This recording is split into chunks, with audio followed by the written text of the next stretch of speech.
এইখন বাছেদিয়ে আমি ৰাজবিদাৰ ঘৰলৈ বুলি যাত্ৰা কৰিছোঁ। ৱেলকাম জনাইছোঁ আপোনালোকক মোৰ চেনেললৈ ইয়াৰ পৰাই বাছৰ পৰাই।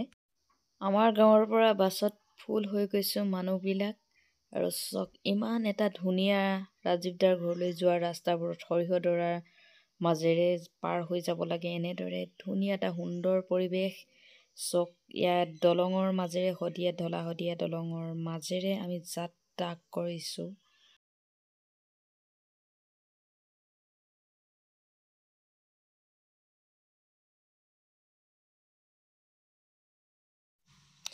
ৰাজীৱ দাক ভাল পোৱাৰ কাৰণেই এনেদৰে অনুৰাগীসকল তেখেতৰ এবাৰ আৰ্যশ্ৰাদ্ধলৈ বুলি তেওঁলোক ঢাপলি মেলিছে। এনেদৰে যিমান বাধা নেওচি ভিৰৰ মাজতো এনেদৰে আগুৱাই গৈছে।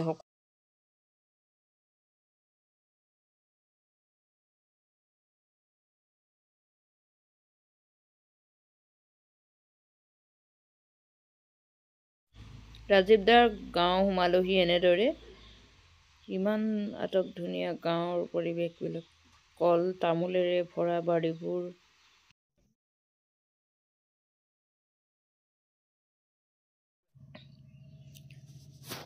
এয়া মহেন্দ্ৰ হাজৰিকা ডাঙৰীয়াদেৱ আৰু অখিল গগৈ ডাঙৰীয়াদেৱো আহি উপস্থিত হৈছেহি আৰু ৰাজীৱ ফদিয়াদাক দুয়োগৰাকী ডাঙৰীয়াদেৱে সেৱা ল'বলৈ আগবাঢ়িছে আৰু দুয়োগৰাকীয়ে সেৱা লৈছে। সেৱা লোৱা মুহূৰ্ত।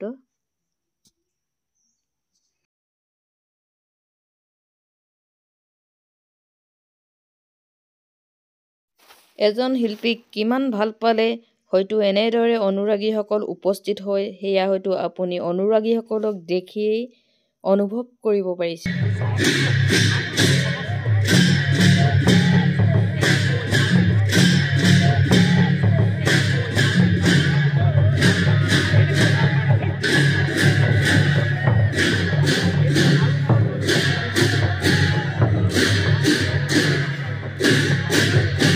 আমাৰ গাঁৱৰ পৰা যোৱা বাছখন এনেদৰে ফচি গৈছিল, আবদ্ধ হৈ পৰিছিল পথাৰৰ মাজত।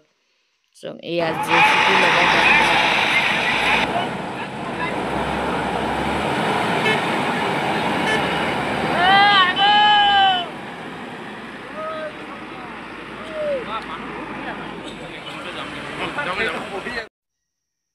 মানুহবোৰ এনেদৰেই বহি আছিল গোটেইবিলাক ধুনীয়াকে।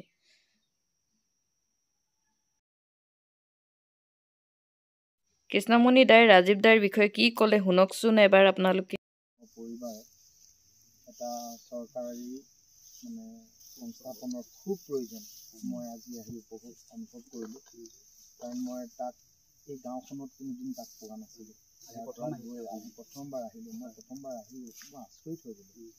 কিমান বছৰ গীত গালে, কিন্তু কোনোদিন সি চাগে কোনোদিন বাণিজ্যিক হ'বলৈ নিবিছিলে।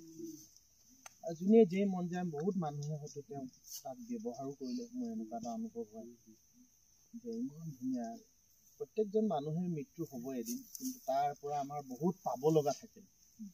যিজন মানুহৰ পৰা সৃষ্টিশীল মন এটাৰ পৰা বহুত আমি পাবলৈ আৰু বাকী থাকিব। ইমান কম সময়ত সি আমাৰ মাজৰ পৰা গুচি গ'ল।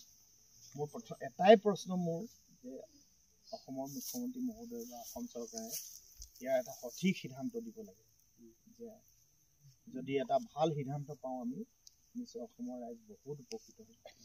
আৰু তাৰ মৃত্যুৰ বাতৰি এতিয়া অসমত যি ধৰণে বিয়পি পৰিলে, জীয়াই থকা অৱস্থাত যদি সেই বাতৰিখিনি প্ৰকাশ পালেহেঁতেন তাৰ শিল্পী সত্তা আৰু প্ৰচাৰ হ'ল। বহুতখিনি লুকাই থাকিলে, বহুতে হয়তো নাজানিলে, ৰাইজে দিবলৈ থাকিলে। উজনি নামনি মধ্য অসমৰ পৰা আদি কৰি গাঁৱে ভূঞে চুকে কোণে বহুত মানুহে ৰাজীৱ শদিয়াক মৃত্যুৰ পিছতহে চিনি পাইছে, যিটো বহল প্ৰচাৰ হ'ল। মই সেইখিনিতে মোৰ এটা ক্ষোভ থাকি গ'ল যে মোৰ লগত যিটো 2 বছৰ সি আছিল, তাক মই কৈছিলোঁ যে আৰু 2 বছৰ মোৰ লগত থাকা। সি এটা পৰিয়াল, তাৰ বিয়া বাৰু পাতি সি তিনিচুকীয়াতে থাকিবলৈ ল'লে আৰু আমাৰ কথা বতৰা হৈ থাকে। কিন্তু মোক কোনোদিন সি কোৱা নাছিলে যে মোৰ এনেকুৱা এটা ফাইনেন্সিয়েলি কণ্ডিশ্যন হৈছে বুলি। সি সদায় হাঁহি ফুৰ্তিৰেই মোক কথা পাতে। আনকি ৰাংঢালীয়ে 25 বছৰ হ'ল মোৰ এইবাৰ 25 বছৰীয়া যাত্ৰাত মোক ৰাতিপুৱা ফোন কৰি যিদিনা মোৰ ৰিলিজ হ'ব মোক কৈছে যে ককাই মই এটা শুভেচ্ছা বাণী দিছোঁ, যদি শুভেচ্ছা বাণীটো আপুনি পেজত দিব পাৰে, যদি নিদিয়ে মোৰ পেজতে মই দি দিম বুলি কৈছে। মই বোলো কিয় নিদিম, মই ৰাতিপুৱাই তাৰ মোৰ পেজত মই তাৰ শুভেচ্ছা বাণীটো লগাই দিছোঁ আৰু তাৰ পৰিবাৰে মোক কৈছে যে মৃত্যুৰ পিছত 18 বাৰ মানে সি ৰেকৰ্ডিং কৰিছে মোৰ বাণীটো, শুভেচ্ছা বাণীটো। গতিকে মই যিমান পাৰোঁ মোৰ ব্যক্তিগতভাৱে মই তাক জীয়াই ৰাখিবলৈ চেষ্টা কৰিম। মই তাৰ বাহিৰে একো কৰিব নোৱাৰোঁ, মইতো চৰকাৰো নহয়, মোৰ তেনেকুৱা এটা মোৰ হেৰিও নাই, মই এটা অনুষ্ঠানো নহয়। গতিকে মই আশা কৰিম যে সকলো মানুহেই ভাল পোৱা, জাতিক ভাল পোৱা, মাটিক ভাল পোৱা, গান ভাল পোৱা, সামাজিক দায়বদ্ধতা থকা মানুহে ৰাজীৱ শদিয়াৰ পৰিয়ালটোক এটা সংস্থাপনৰ কাৰণে দাবী কৰিব লাগে আৰু যেতিয়া সংস্থাপন পাব তাৰ পৰিবাৰে ল'ৰাটোৰ এটা ভৱিষ্যত ভাল হ'ব। আজি বহুতে হয়তো ক'ব যে মই তাক পঢ়াই শুনাই ডাঙৰ কৰিম, মই পৰিয়াল সংস্থাপন দিম। সেইখিনি হোৱাতকৈ তেওঁ নিজৰ পৰিয়ালৰ মাজতেই যদি সংস্থাপনটো হয় তেতিয়া বেছি ভাল, মই এইটো আশা কৰোঁ।